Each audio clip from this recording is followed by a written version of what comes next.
Guys, welcome back for another episode of It's Too Late. I am your host, Alan Mosley, joined as always by the number one producer in late night. It's Sherry Voluntary. Sherry, how are you doing? Muy bueno.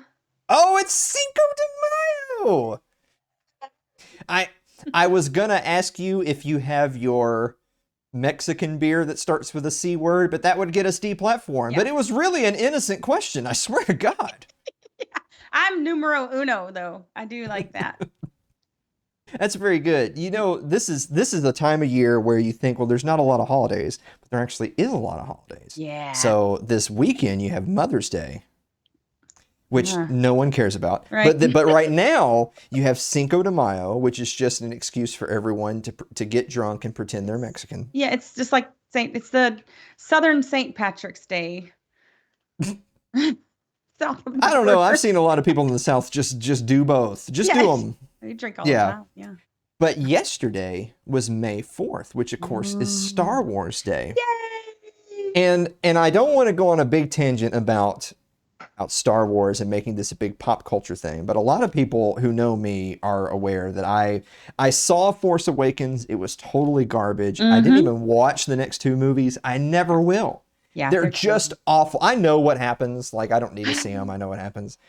They literally ruined Star Wars. The Disney movie trilogy specifically were just the worst things on screen. Yeah, I mean, just emasculating Luke Skywalker and killing off Han and really just in general, you're kind of forcing the audience, spoon feeding them these new characters that have no charisma, no likability, right. while moving aside the legacy characters that everyone came to know and love, right? Yeah, literally destroying them. There were some rumors out there that... I love a good rumor. Because, of course, Kathleen Kennedy, who's been the creative lead, the president of Lucasfilm for Disney, she has been the one who's been saddled with making a lot of the creative choices that a lot of the hardcore fans, the old school fans, don't like. Yeah. And her time with Disney theoretically could be over this October. That's when her contract ends if it's not renewed. Right. But the Disney trilogy was really her baby. And there's the pictures of her wearing the shirt saying the Force is female and all this. They interjected our modern political sensitivities into Star Wars. Women. Space women. But there was rumors that it was at least being discussed that the Disney movie trilogy could be retconned. I mean, they retconned the expanded universe from Lucasfilm before, that they could retcon these movies because they were so poorly received and just basically kind of have a mulligan and do-over. Now that might sound like a pipe dream, but I want you to take a look at this. So this was the poster from Disney. This is not fan-made. This was the Disney poster to celebrate May the 4th, Star Wars Day for 2021. Right. Now, I want you to take a look at that poster and tell me if anything strikes you as odd. I mean, there's none of that garbage. Now you've got some of the ancillary characters involved with the TV shows. You've got some Clone Wars, you've got some Rebels in there. Yeah. But you have no exclusively Disney trilogy movie represented on that poster. And that's from Disney. Yeah. Now, do you think Disney would just make the sudden mistake to not have those characters? No Rey, no Poe, no Finn, no Kylo? Yeah, Disney does not make mistakes. Like, that's just something they don't do. I mean, they make mistakes in, like, their creative decisions to do those movies. Those were mistakes. But they don't make that kind of mistake. They're very, very particular about everything they do. So, yeah, it's pretty interesting.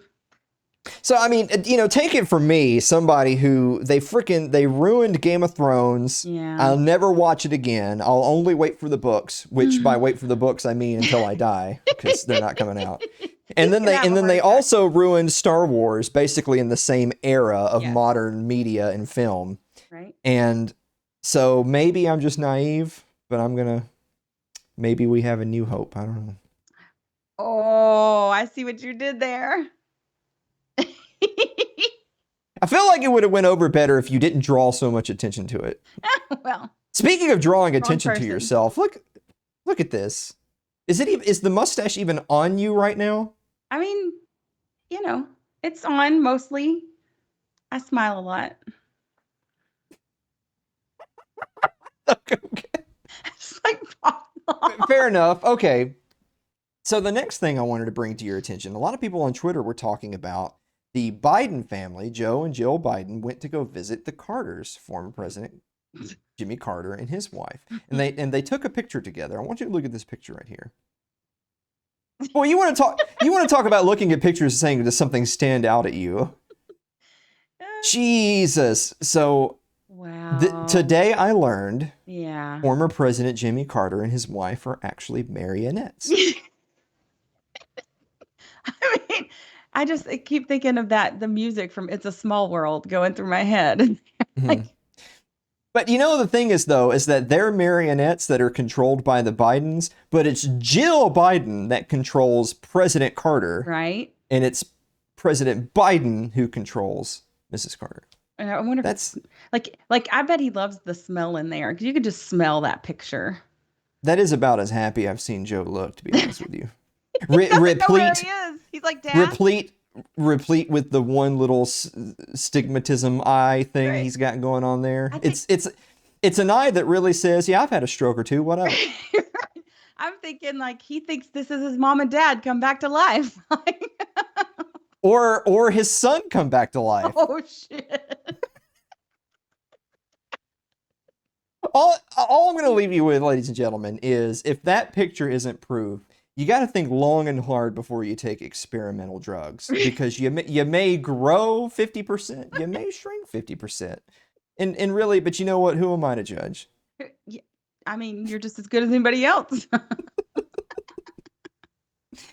And lastly, before we end the monologue tonight, sad news. Oh. I know you're devastated. No, speaking of failed experiments. Bill and Melinda Gates have called it quits, ending their... I'm going to read this for you. This is straight from Mr. Windows himself. After a great deal of thought and a lot of work on our relationship, we have made the decision to end our marriage. Over the last 27 years, we have raised 3 incredible children and built a foundation that works all over the world to enable all people to lead healthy, productive lives. We continue to share a belief in that mission and will continue our work together at the foundation. But we will no longer believe we can grow together as a couple in this next phase of our lives. We ask for space and privacy as our family, or for our family, as we begin to navigate this new life. Melinda Gates and Bill Gates. So what have we learned today? We've learned that lizards don't mate for life. We've learned that just the audacity of Bill Gates to ask for space and privacy for his family. Because God knows every other family in America has been asking for privacy and space from Bill and Melinda Gates for years. Right. But that really isn't my final takeaway. My final takeaway was a lot of people on Twitter were saying, ooh, you know, Bezos' wife left him, and now Melinda Gates has left Bill. So first of all, wouldn't that be the most expensive 3-way you could ever have? I know. Maybe they're going to be a couple. But here's the thing. A lot of people were saying, now I can't, like, you can feel the energy in the air. You're waiting for the tell-all memoir from Melinda Gates, where she's going to expose all the seedy stuff that goes in the background. Right. Folks, that's not going to happen. Right. And it's not that it's not going to happen because she doesn't perhaps have a lot to say, or that it wouldn't be a huge best-selling book. It's not going to happen because, have you ever heard of a guy named Jeffrey Epstein? Maybe. When you get that high up in the cabal and you decide to bail, you get got. Yeah. And that is why you're not going to have a tell-all from Melinda Gates. I mean, I feel like that was a pretty good monologue. What do you think? Muy bueno. Well, but you're talking too, so it's really more of a duologue then. It's not really a monologue. Yeah, duologue. C. Correcto. Is that one for real? Yeah. Oh no, look at Sherry. Look at her. It's yeah. we're having we're gonna get that looked at, guys. Don't take that jab. We're gonna come back from the break with the meme of the week and the viewer mail right after this. Don't go away.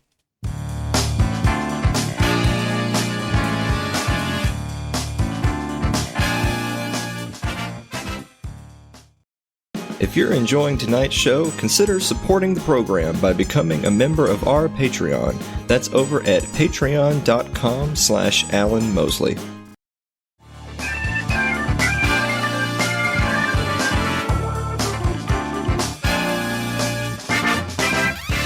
Guys, welcome back to the show. Hey, Sherry. Yes, Alan. Or should I say El Sherry? El Sherry. El Sherio. Or Sharia. Sharia. Oh my God. Sharia. What time is it? It's meme of the week.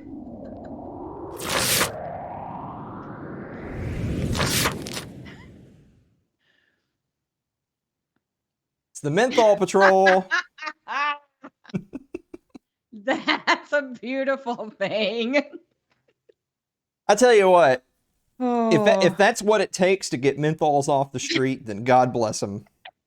Those just society crushing Kools. Yeah, those paramilitary cops.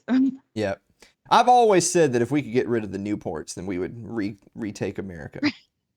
You know, that sounds like the type of thing you would do if you were trying to make America great again, but it's Biden's the one doing it. Right. I mean, they're so different, Alan. They're really different people.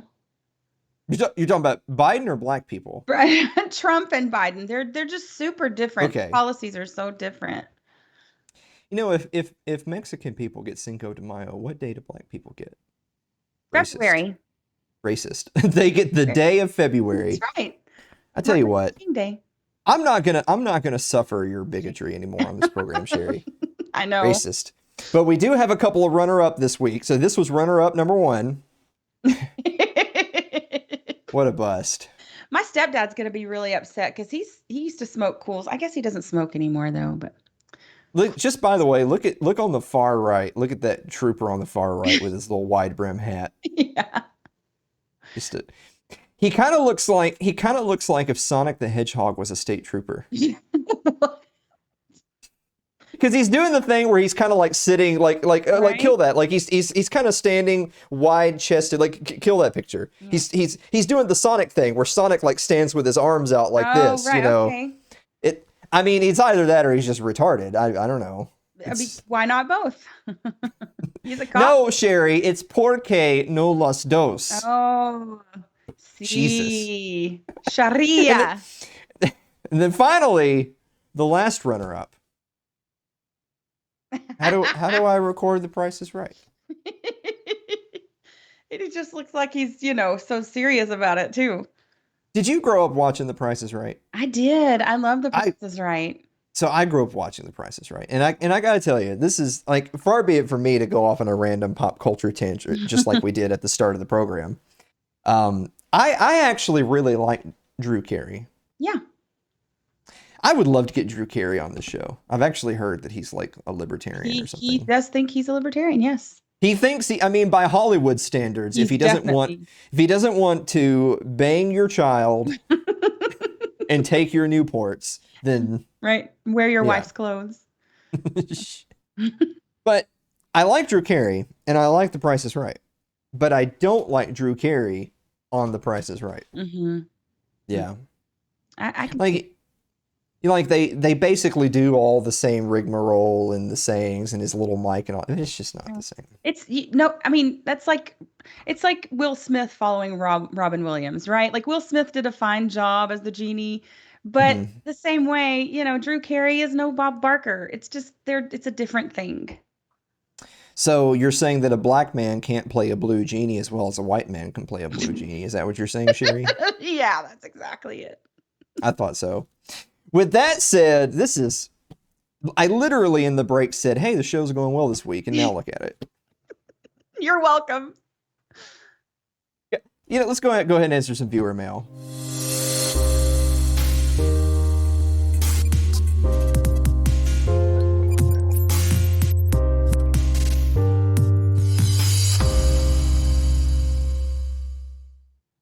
First question tonight comes from Mary Lynn Wilimowski, Dave and Mary, Liberty Late Night, Yeah. who says, Dear Alan and Sherry, what are your thoughts on zoos, inhumane or not? Do you visit them? Sherry, do you visit zoos? Yes.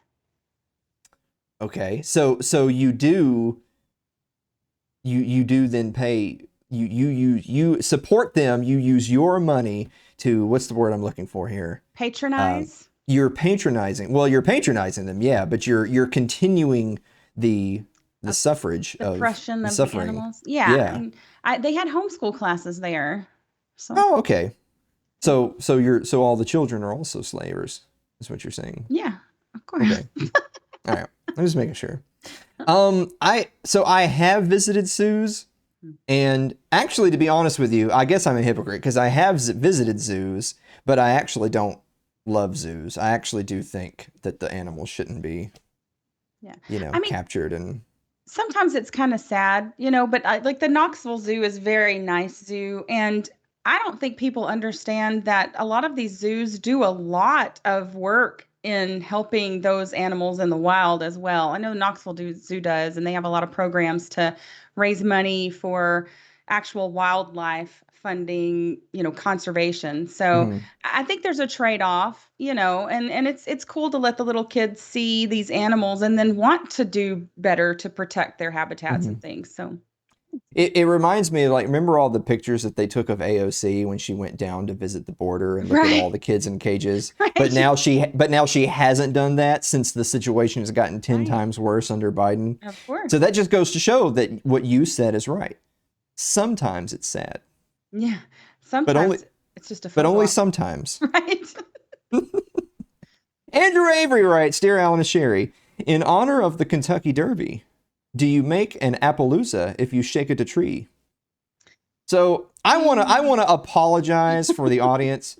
Andrew is making an equestrian related joke, and I feel like that might be a bit too esoteric for this program. Possibly. There's some bronies watching though, I'm sure.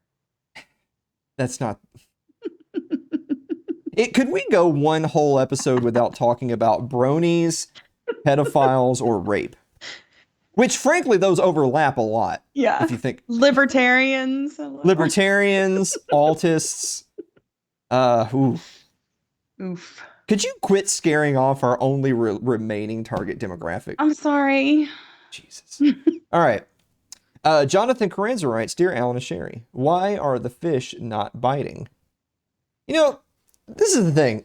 So Jonathan's supposed to be our social media manager, and I noticed like 2 weeks go by, he basically has done nothing at all for the show. And then I look on Facebook, and there's all these pictures of him out on the lake in Washington State with a fishing rod. Gone fishing. Son of a bitch. So the answer to your question, Jonathan, is the reason they're not biting is you didn't hold your tongue the right way. So there you go. Correct. Clay Davis writes, Dear Alan and Sherry, did you watch WandaVision on Disney? And if so, in your mind, do the actions of the Scarlet Witch now qualify her as a villain? So I can't answer that because, in fact, I have not watched WandaVision, and I'll tell you why. There's two reasons. So the first one is I actually kind of think I'm done with the Marvel Universe. Yeah. Cinema. So I watched Endgame, and it wasn't a perfect film, but it did do a good job of taking all of those references, all those characters, all those plot lines and bits and pieces, and bringing it all to a huge dramatic conclusion, and then with just a little bit of tape left over, so you can kind of get some little neat bows on some of the main characters as they are exiting stage left. Yeah. And I was like, so I'm done then. Like, it literally says the word end in the title. This is the end for me. Fiend. And I'm not particularly interested in continuing to invest the time and energy into following, because it's a whole universe, right? It's not like just watching one. You got to watch them all, and Yeah. So first of all, I'm just kind of done with it. And second of all, no, I don't watch it on Disney, because have you not heard anything we've said, Clay? They ruin Star Wars. They go film movies out at concentration camps in China and then thank them for the opportunity. Clay's a communist. No, can't Like, be. communists. Lyle Deary. So now I'm ruining our only That's remaining right. target Our only demographic. our only Yeah. viewer, and you're ruining it. Lyle Durio writes, Dear Alan and Sherry, did you report any cryptocurrency purchases or sales on your taxes? Taxes. Report. Yeah. Shh. So first of What all, crypto? I feel like you're at least partially defeating the purpose of crypto if you're reporting it at all. Right. And second of all, but I'm not giving anyone any advice because I've never owned any cryptocurrency. I've never bought, sold, or traded anything, and I've always reported every one of my assets to my friends at the IRS. Ditto. Okay. Lyle.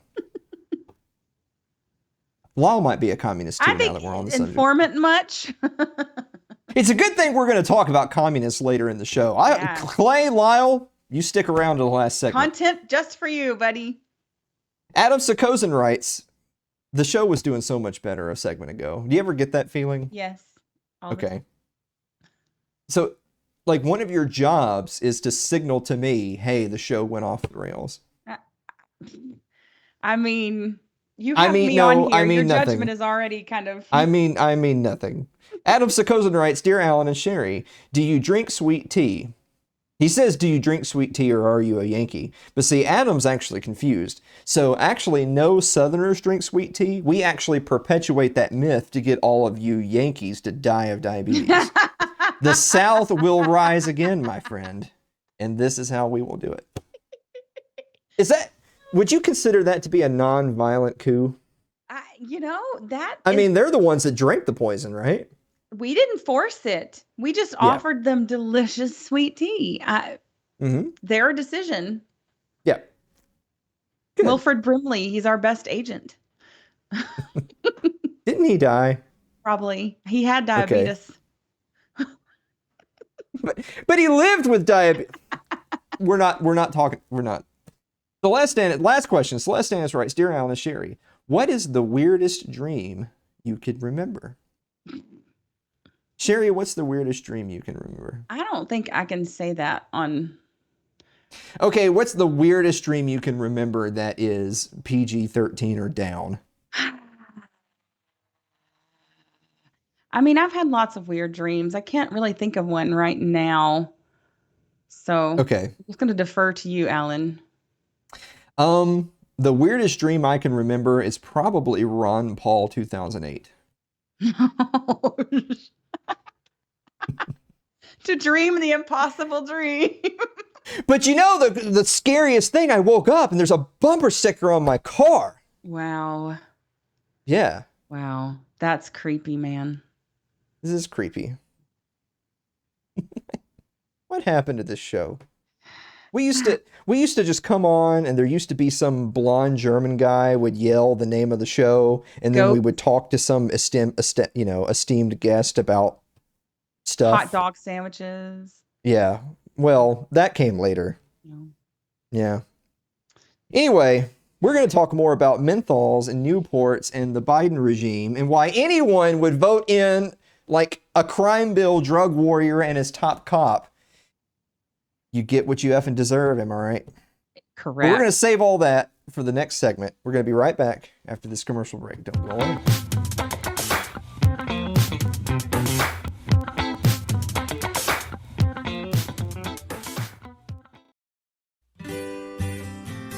Your ad could be playing right now, reaching thousands of potential customers. Sadly, it's not, but it could be. Find out how to be an advertised sponsor for It's Too Late with Alan Mosley. Email us at info@alanmosley.tv.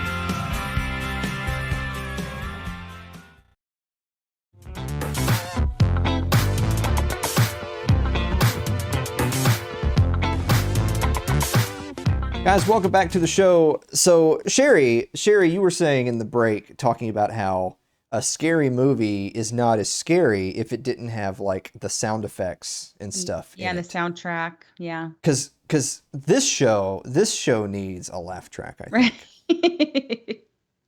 We just need like one really terrible laugher. Well, you're trying your best to be the laugh track, but you're only one person. Yeah. Yeah. That's me, though. I laugh a lot anyway, so. Well, I was talking about how, like, so they've done studies of this, and they've showed how, like, you can take a sitcom, like, you can go take an episode of Friends, and you can show it to an audience that likes the show, but if you show them the raw tape without studio interaction, laughs, music, whatever, they don't like it. Right. Because it's like it's unsettling because they've grown accustomed to way TV's supposed to sound, you know? Right. And it actually got me thinking. I remember back when they were filming Lord of the Rings. One of the things that was so awesome about the cinematography of Lord of the Rings was when it was dark, you got the feeling it was dark, but it wasn't literally dark and you couldn't see what was going on. Remember when they filmed that one episode of Game of Thrones in their final season where all the zombies attacked Winterfell and everyone was complaining, I can't even tell what's going on. Right. Because it's so dark. Yes. But in Lord of the Rings, they have like Helm's Deep and it's pitch black at night, but you can see everything going on. Right. Because frankly, they did a better job. Imagine they did a better job. Yeah, imagine. But the point being is I remember seeing in one of the little documentary pieces about Lord of the Rings where I think it was the scene where Sam or Frodo, one of the others, was going through the cave where Shelob the spider is. Right. And of course, it's a dark, dank cave on the cusp of Mordor. And the actor was asking the light in the tunnel, where's the light coming from? Right. Like I'm a serious actor and I'm trying to get mentally in it, but I can't reckon with where this light is coming from. And Peter Jackson had an amazing answer. You know what it was? No. It's the same place that the music's coming from. That's awesome. And I was like, damn. Pretty good. That is pretty freaking good. Yeah. I'm so glad I could burn 2.5 minutes of our lead segment for tonight on cinematography. You're welcome. Yeah. So anyway, our first article tonight is coming from the Fee Foundation of Economic Education. We're talking about the Biden administration's talk of banning menthol-flavored and flavored cigars, but menthol-flavored cigarettes. Nanny state alert. The FDA is moving to ban menthol-flavored cigarettes. Paternalistic thinking underlies this nonsense. This is from Brad Palumbo. It was an excerpt from a Fee Daily, a daily newsletter. So there's a few key points that they make in this particular newsletter. Number one, shocker, adults should be able to make consumption choices for themselves. What? we gotta get the Hillary thing back on here. Whatever happened to that? Yeah. That was more of a postcards thing. Yeah, that's a postcards thing. Yeah. Yeah. Well, I'll find it. I feel like I'm getting Hillary Clinton's cankles though, so I can do it pretty well. Why can't you just have your own cankles, Sherry? Why do you have to have Hillary's cankles? I'm a socialist. Jesus. That's the next segment. Just hold on a second. Yes, smoking cigarettes is bad for your health, increasing the risk of lung cancer, emphysema, and chronic bronchitis, but these risks are public knowledge. Adults have the right to weigh costs and benefits and make their own decisions about what they do with their bodies. Boy, that could apply to a lot of things going on in the world right now. Sure could. It's hard having principles, isn't it? Very. In particular, it's wildly paternalistic for FDA bureaucrats to condescendingly claim that racial minorities and LGBT people are incapable of deciding things for themselves and need the government to be their nanny. So where that reference is coming from is that in the press conference where they were talking about this, they specifically, this is one of those things where if I went up there and said it, my career is over. Right. I'm a racist. They said this unironically, that one of the reasons why they're doing this was to help protect minorities because they're adversely affected by menthols. Yeah, like that. How is that any different than saying, "Well, we got to watch your fried chicken consumption"? Right. Well, I mean, oh jeez. I mean, you are perhaps a grape drink, if you will. Right. We are talking about the guy who. Said that Obama was clean and well spoken or something. What was that quote? So. Yeah, but he wore a brown suit though, didn't he? So he's literally going to The Hague on that. Right. Not any of the war crimes or Middle East. No. Not the drone strikes. Right. Number two, banning popular products will create dangerous black markets. Black Just market. last year, we saw widespread concern over Americans dying and getting sick from black market THC vaping products, which only exist due to existing marijuana prohibition laws. Nothing similar has occurred with legal market vaping products. We would likely see something similarly dangerous happen with popular menthol flavored cigarettes if the FDA goes through with its ban. By trying to save lives, the feds could open the door to other deaths. Imagine that having your intent, but then your results and them being different. Right. Especially with it being something that the heavy hand of the state puts together. It's unheard of. You know, like, obviously I know that this kind of segment and this list in particular is really kind of preaching to the choir for us and for our type of people. But it's still useful because, for one, it's not a bad idea to preach to the choir. Sometimes you're just saying, hey, look at this crap they're up to. Right. But the other reason why I feel like it's good today is that we've seen this story before. Like, it may be a different product, it may be a different substance, it may be whether or not you take something that could potentially harm you or help you. Right. Whether you perhaps wear something in particular across one's face or don't. Body. It just goes to the principle of the matter of you either believe in liberty or you don't. But even for the people who don't, how many more examples of this type of state coercion do you have to have? Not just that you have, but that blow up in your face. Right. That end up either not working or actually causing more problems or creating unintended consequences completely unrelated. How many times do we have to go through this before we don't try it the next time? Right. The answer for them is, I don't know, more 7 billion. more than this one. Right. More than this. Exactly.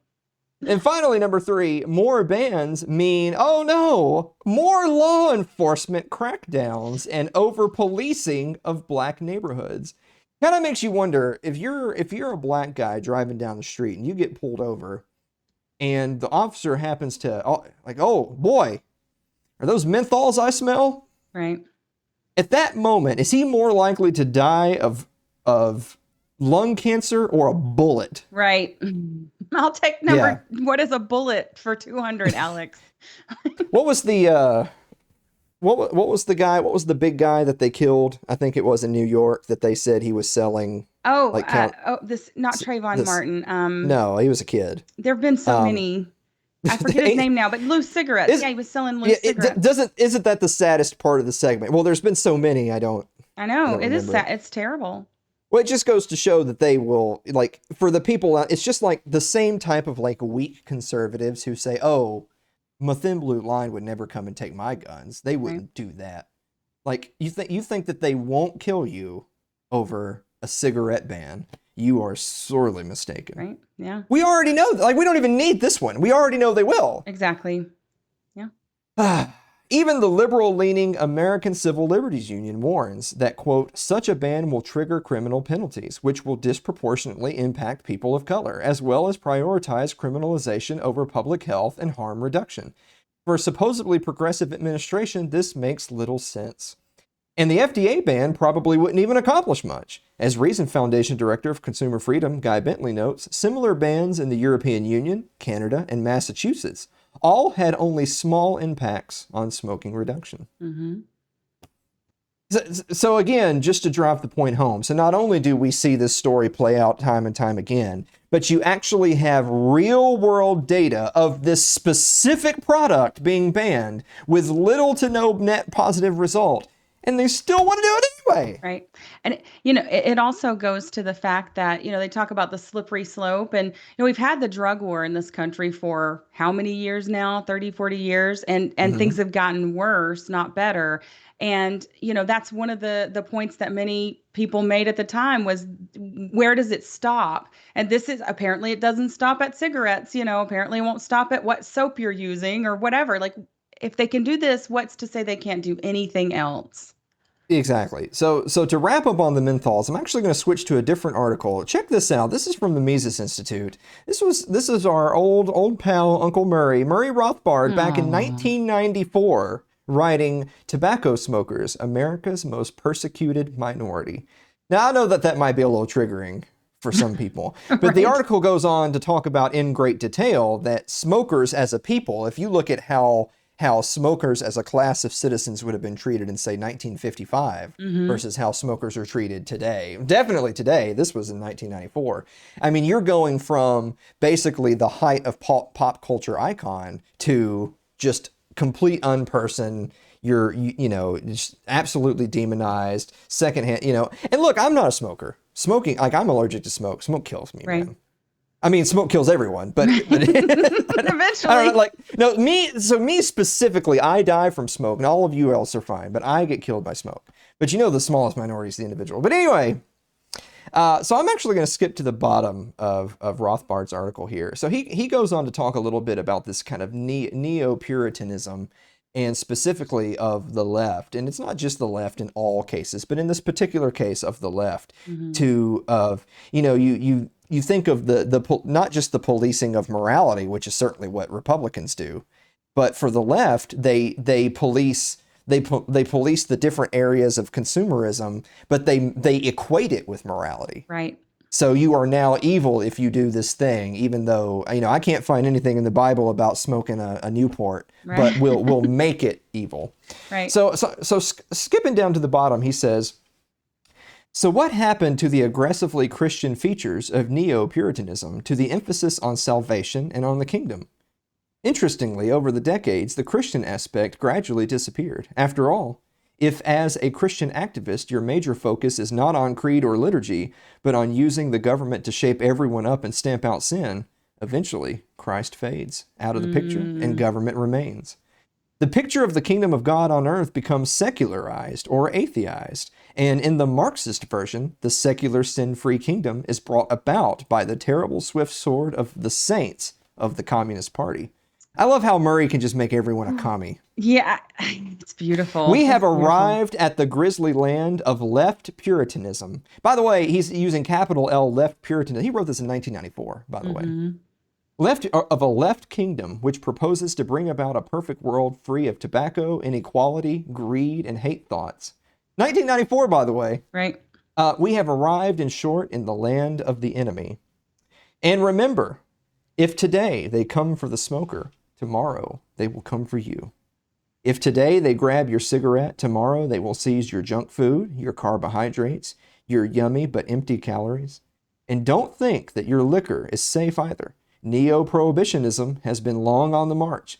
What with sin taxes, a revealing term, isn't it? Outlawing of advertising, higher drinking ages, and the neo-Puritan harpies of MAD, Mothers Against Drunk Driving. Boy, Right. go after... Are you ready for the left nutritional kingdom, with everyone forced to confine his food to yogurt and tofu and bean sprouts? Are you ready to be confined in a cage to make sure that your diet is perfect and that you get the prescribed compulsory exercise, all to be governed by a Hillary Clinton National Health Board? 1994, just by the way, I don't know if I mentioned that earlier. Right. Damn. Yeah. It's great, and he's like, so many of the things that he's talking about there are actually, like, Biden was just talking about, banning red meat or something. Like, it's nuts how you can just see this stuff coming down the pipe because, once they start, there's no stopping them because they're going to regulate you into utopia. I don't know about no stopping them. I mean, Well, for Cinco de Mayo, Yeah. we should point out that a bullet sounds the same in every language. right. That's true.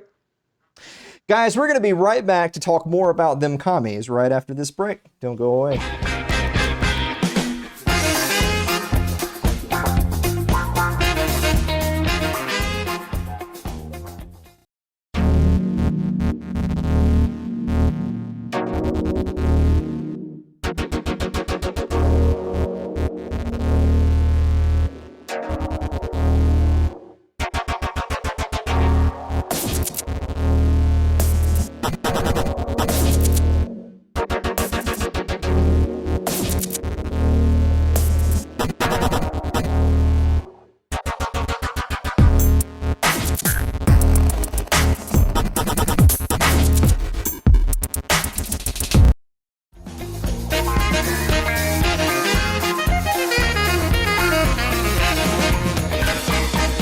guys, welcome back to the show. Sherry, did you happen to see the hubbub that was on Twitter, I guess towards the end of last week, that there was, honest to God, a communist march in Austin, Texas? No. Go ahead and play for everybody the soy parade.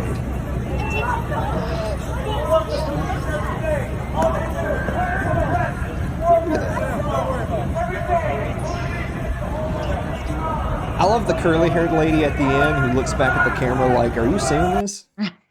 Is this really happening? So anyway, with that said, I actually wanted to talk a little bit about why it is, or why it shouldn't be, that those rambunctious youngsters can walk down an American street and not suffer any serious repercussions walking around with the hammer and sickle. Right. The likes of which they would get if they were walking around with Nazi flags. So our first article here is from Fee. It's actually a couple of years old. Why the hammer and sickle should be treated like the swastika. Why do we treat two equally bloody ideologies in such starkly different ways? It's from Richard Mason over at Fee. So he talks a little bit about many of us feel the kind of uneasy seeing those two symbols. Mm-hmm. But upon seeing the swastika, you're just immediately reminded of the evils of the Nazi regime and the Holocaust and all that stuff. But a lot of people don't react that way when they see the hammer and sickle, even though you have the gulags Kulaks. Yeah, in Cambodia, Mm-hmm. in the killing fields. Armenia. So why are these treated so differently? And he actually has in the article talking about how, you want to talk about being treated differently. So journalists in the UK, like openly in their articles, proudly advocate communism, and statues of Karl Marx that have been erected. There's actually one, believe it or not. Did you know that there's a statue of Vladimir Lenin in Seattle? No, that is a disgrace. Yeah. A blooming disgrace. There is. So anyway, let's get into it. So why do these equally bloody ideologies get treated in starkly different ways? He starts off with, this is probably one of the most common objections you hear from people in that camp. Mm-hmm. Real communism's never been tried. Right. I don't know why that's my commie voice. I just decided to all go the with that. soy. Yeah. So soy. So the answer may lie in the misperceptions of virtue. Nazis rightfully are seen as a hateful and vicious because their ideology is built around the idea that one group is superior to the other. It's an inherently anti-egalitarian ideology, a violent belief that was put into practice only once by those who devised it. As such, there's no justifiable way that a fascist could argue that wasn't real Nazism. That's the same is not true for communism, as they would claim. Right. But so we see this argument all the time. You see the people on the far left who have the different styles of communism. So there's Stalinism, and then there's the ANCOMs, the anarcho-communists. Mm-hmm. They're not libertarians, by the way, for you morons who think that. Correct. There's Maoism, there's Trotskyism, and then of course just the classic Marxism. But Karl Marx never, because he was a loser, right? So Karl Marx never really implemented communism himself. Right. But the leaders of the communist states always, they have this get out of jail free card. But the shortcomings, the tragedies, the crises of communist regime faces can always be blamed on the misapplication of Marx's infallible roadmap to utopia. But in a way, advocates of communism can continue to paint themselves as protagonists, right? Mm-hmm. So the Nazis are inherently evil. They're the bad guys in the movie, right? Right. You just know this. But communists can say, well, we're the good guys because, again, talking about intentions versus results, their intentions are all of these good things, are on equality and utopia. They're only ever fighting for the liberation of the working class and the creation of a workers' paradise that has nothing to do with the false prophets of before. At worst, advocates of communism are seen as misguided, but ultimately well-intentioned. Mm. Which brings us to the point, where do we draw the line? So Richard goes on, this is the nub of the issue. While Nazism is intrinsically linked to the crimes of its followers, communism can always be separated. No one would tolerate a t-shirt emblazoned with Adolf Hitler or Benito Mussolini, yet the wildly oppressive Che Guevara is easily detached and morphed into a symbol of revolution. Right. You still see those everywhere all the time. Yes. So where do we draw the line? The communist ideology in its purest form might be separated from its implementations, but at what point does its awful track record discredit any attempts to advocate it? Mm-hmm.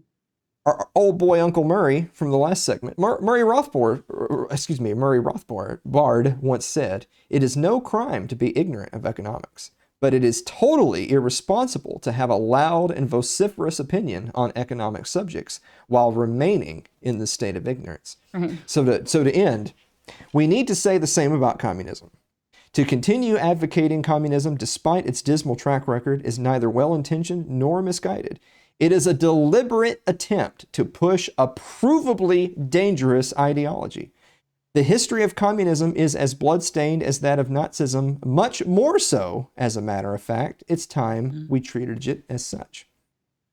But actually, before we wrap up on this point, I wanted to touch on, so that was the end of Richard Mason's article, but there was one other article that touches on another popular objection, which is, well, communism and communists are on one far end of the spectrum, right? But fascists on a different end of the spectrum. They're not, Nazis were not socialists, they were fascists, and so they belong in a separate category that receives this greater ire than the socialists do.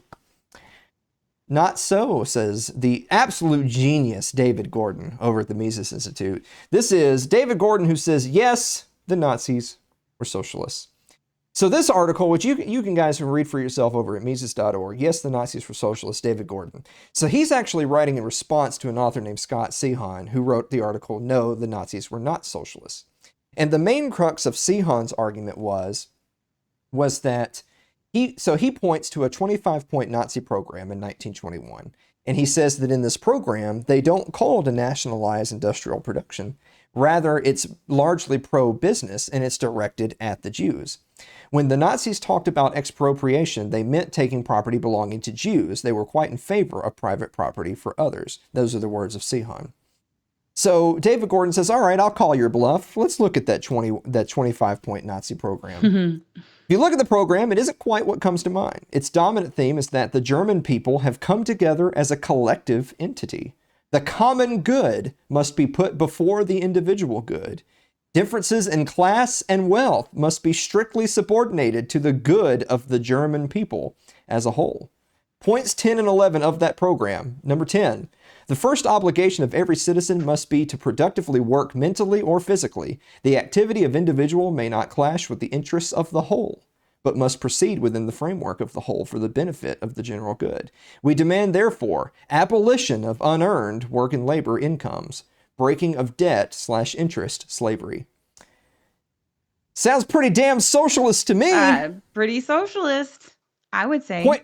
Point number 14 is we demand that the profits from wholesale trade shall be shared out.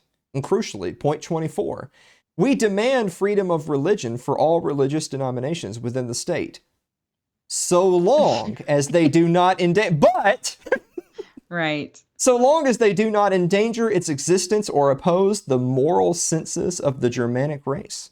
The party, in capitals, as such, advocates the standpoint of a positive Christianity without binding itself confessionally to any one denomination.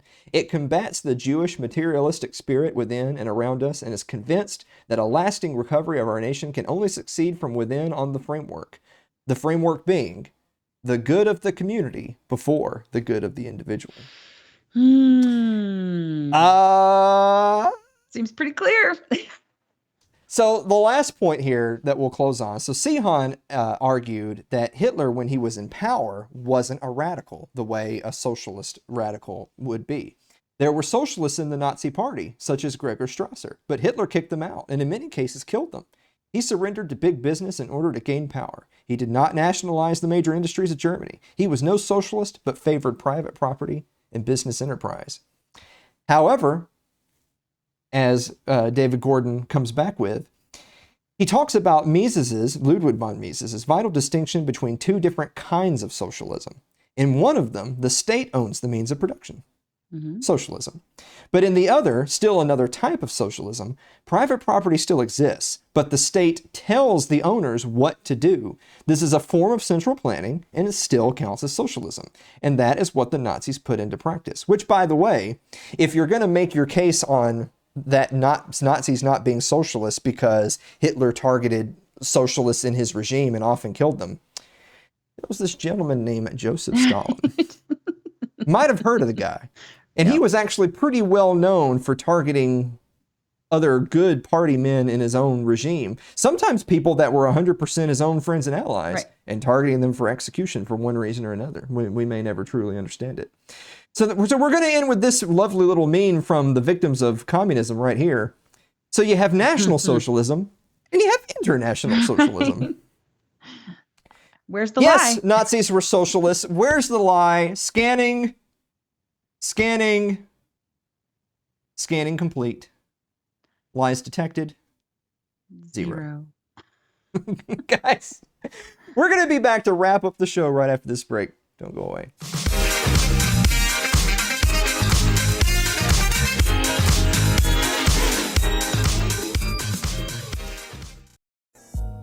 Hi guys, it's Alan here, and I want to take a moment to let you know about one of our supporters who started a new business. Laura Moreau sells 50 different health and wellness all-natural products, from weight loss, supplements, energy enhancers, body toning, longer and stronger hair, and so much more. Do you like coffee? Well, they even have coffee that'll help you drop some pounds. And who doesn't want to drop a few pounds? Go check her out at her online store at lauramoreau.itworks.com today. That's lauramoreau.itworks.com.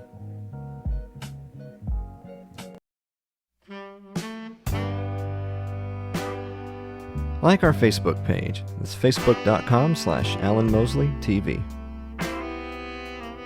You can follow me on Twitter. That's twitter.com/AlanMosleyTV. Subscribe to our YouTube page. It's youtube.com/AlanMosleyTV.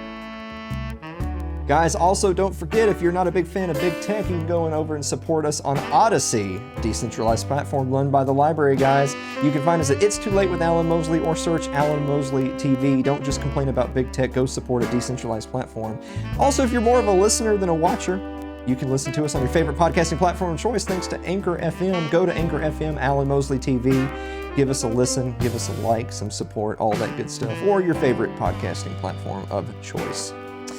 So Sherry, I wanted to give you an update. Okay. I've decided I may still cut my hair off, but I'm not going to cut my hair off yet. All right. Good. Because I like that. A lot of people don't know, the reason I grew my hair out was because I wanted to dress up as Jon Snow for Halloween. Right. But that was, now they ruined Game of Thrones, so I'm not going to dress up as Jon Snow now. So I was trying to think of, well, what's another character I can dress up for Halloween that has like maybe like the long curly hair, and I thought Jesus. Now I think you mean Jesus, Alan, on this special occasion. I don't think I tan well enough to be Jesus. Correct.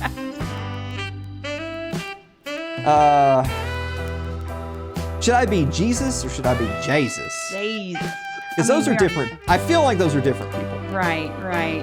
One has a little chain steering wheel. Well, if you're Jesus, then you have like the robe and the sash and the and the branches and all that. If you're Jesus, you have a Coors Light. Right. And Leonard Skinner on the 8-track. You gotta